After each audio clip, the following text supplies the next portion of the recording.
What is GTA 5 roleplay and why is it so popular? Well, back all the way, I don't know how many years ago, but on GTA 4, wouldn't you believe it, is actually where GTA RP started. And GTA 4 is like before half of the people watching were even born. So GTA 4, you guys probably know at least what it is. Comparing it to GTA 5 now, it's pretty dated in a lot of games, but it is where GTA RP was founded. People like Polecat and a few others started making mods and just playing around with the idea that there was more to do than just playing as the main character in the multiplayer, and it actually ended up working out pretty well for them. Not only was it, well, obviously fun, but content-wise, it turned out to be a pretty profitable thing. A lot of people were really interested in seeing it. Role-playing as police officers, chasing players, and making arrests. It was pretty cool. And yes, if you didn't know, that's where LSPDFR started out, or LCPDFR, which is the LSPDFR, but just for GTA 4 in Liberty City. Instead of Los Santos, it was Liberty City. Eventually, GTA 5 came out, and people were doing their own kind of roleplay-ish things on the PS3 with the story mode and online, which was, you know, not really the greatest. At the time, the game didn't really have much to offer for that, so it was kind of hard. However, when it came out on PC, things started to change. And yeah, of course, talking about mods. Modding has like been the best thing to happen to gaming ever, as it's allowed players to entirely overhaul and change their experience of a game, and usually making the game not even feel like the game anymore, for the better, or for better or worse. But some aspects of GTA 5 roleplay that are what make it so amazing are the fact that it's immersive, it's realistic. Gaming already as it is an escape, or escapism. It just allows you to get away from your mundane everyday life. So GTA RP is like your mundane everyday life, but you can go and rob a bank or start a criminal organization without the backlash of, you know, being arrested for doing any of that, which has come with a lot of stigma behind it, of course. Like, well, if you're wanting to do something like that in a video game, doesn't that make you kind of a psychopath? I can tell you right now, if you're able to listen to rap music and not commit crimes that are spoken about in those songs, then you can probably also play games where there are crimes and not go outside committing crimes. Most people do it. We make do and manage. Like I said, even in modded instances of GTA 5, like 5M, where there are custom scripts that allow players to actually work their own jobs, like delivering packages, working at a pizza place, and so on. Again, it's realistic.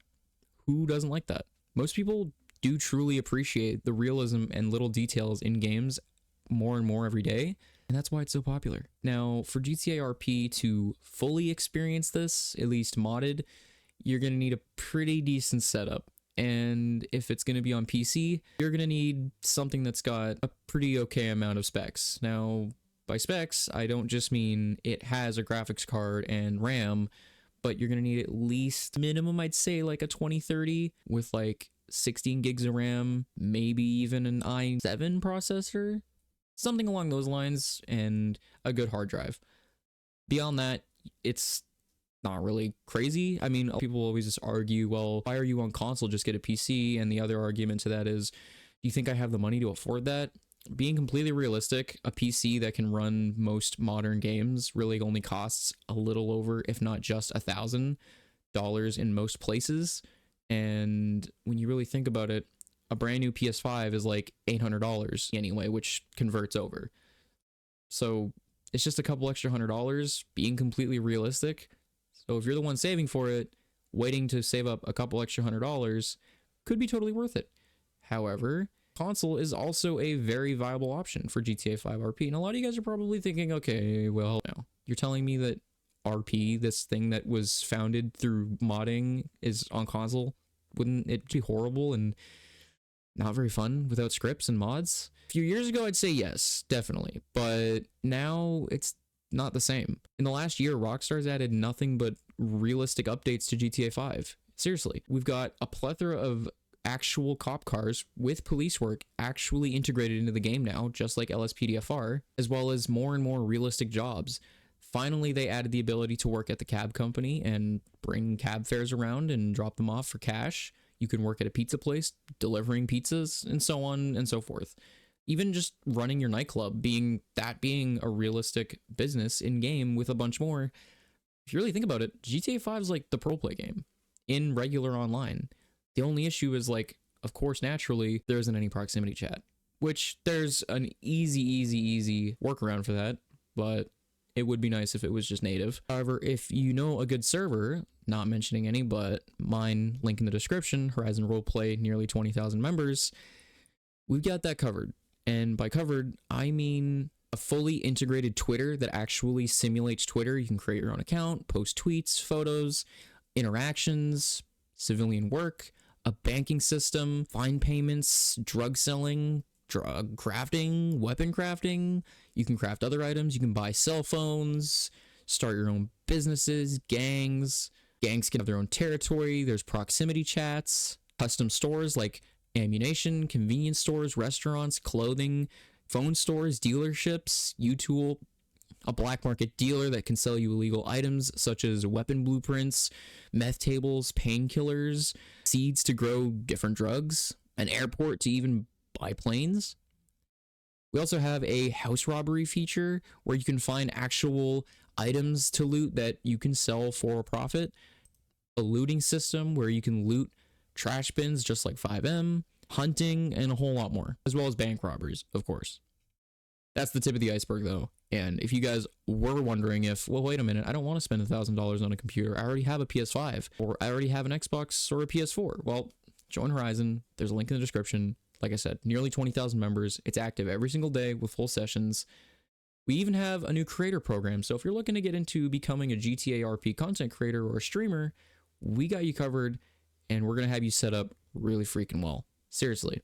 Now, it's good to note that having a reliable internet connection for minimal lag is really important because, quite frankly, if you're joining the RPs, and this could be on PC or console, and you're just rubber banding and desyncing around everywhere, it's going to kind of ruin the experience for others. So it's good to note you should make sure you have good internet. This is just me personally, but to really visually immerse yourself in the experience, it's good to have a high quality monitor or TV. Something around 4K, since PCs and next-gen consoles can actually use 4K. For the PC version, if you're experiencing any textures just disappearing in front of you, like literally the roads or buildings, you're going to want to go to your display settings or graphics, and you're going to want to turn your texture limit a little bit higher or a little bit lower. You have to actually play around with it until you can decide what works best. Now, when it comes to the best console settings, as always, you're going to want to be in free aim. How do you do that? You go in your controls, in your pause menu, in your settings, and you go down to targeting mode and set it to free aim. I highly recommend turning vibration off. This is for any game, but over time it wears down on your controller. It's just kind of annoying. That could just be me. That also goes with adaptive triggers, like for PS5. Third person and first person look around sensitivities should definitely be maxed out for controller. Anything lower is just entirely too slow. When it comes to audio, personally, if you're a streamer, it's best to have the music turned completely down with sound effects turned up. For your camera, I would highly recommend having your first-person field of view maxed out, which makes things look better. For display, this is preference, but performance ray trace is probably the best.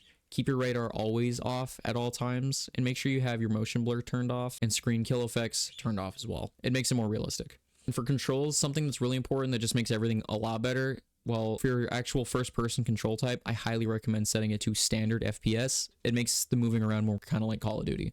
I highly recommend making sure you can get at least a somewhat high quality headset. That doesn't mean you have to spend a lot of money on a good headset. It just means making sure your headset's gonna run properly and actually pick up what you're saying in high quality. Now, there is a huge benefit to streaming and recording for GTA RP. If you're looking to become a content creator, GTA RP is a pretty easy to get into niche just because it's so unique to each streamer slash content creator.